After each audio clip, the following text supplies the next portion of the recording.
Hai saudara-saudara dan bapak-bapak, dengarkanlah apa yang hendak kukatakan kepadamu sebagai pembelaan diri. Ketika orang banyak itu mendengar ia berbicara dalam bahasa Ibrani, makin tenanglah mereka.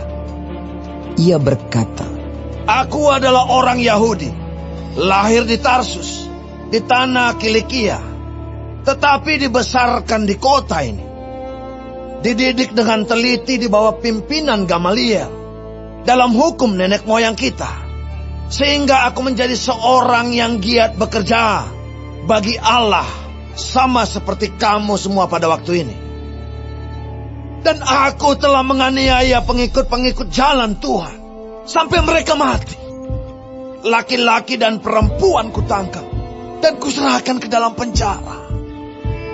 Tentang hal itu, baik imam besar maupun majelis tua-tua dapat memberi kesaksian.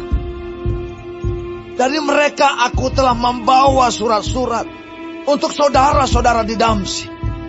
Dan aku telah pergi ke sana untuk menangkap penganut-penganut jalan Tuhan yang terdapat juga di situ, dan membawa mereka ke Yerusalem untuk dihukum.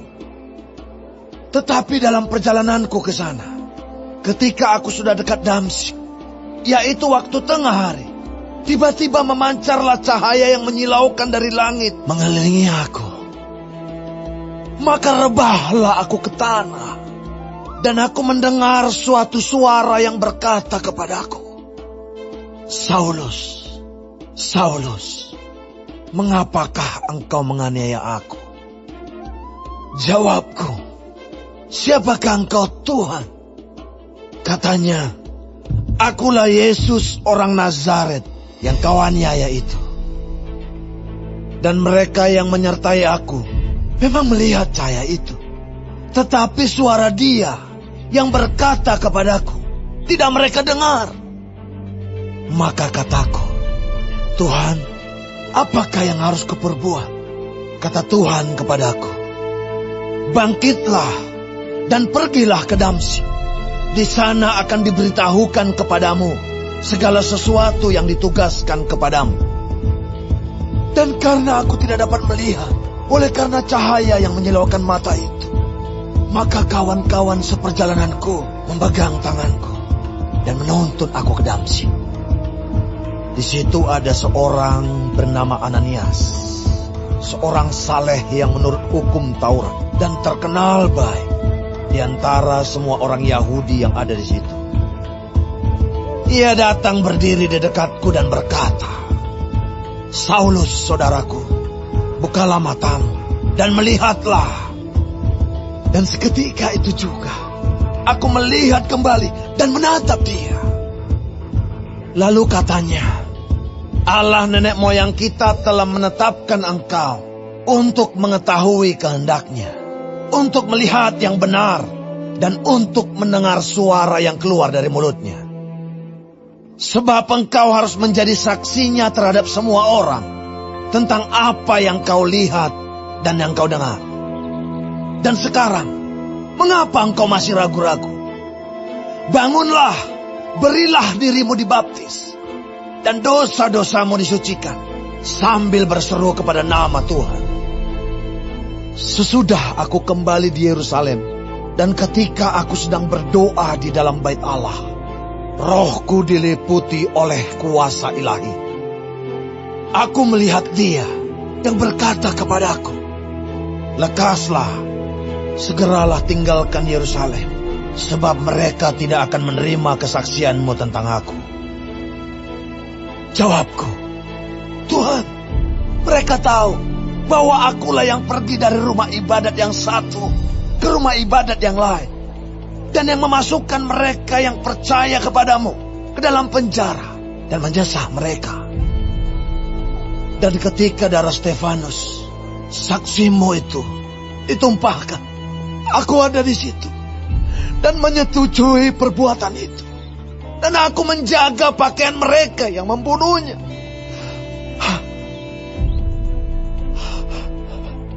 Tetapi kata Tuhan kepadaku, pergilah, sebab aku akan mengutus engkau jauh dari sini kepada bangsa-bangsa lain.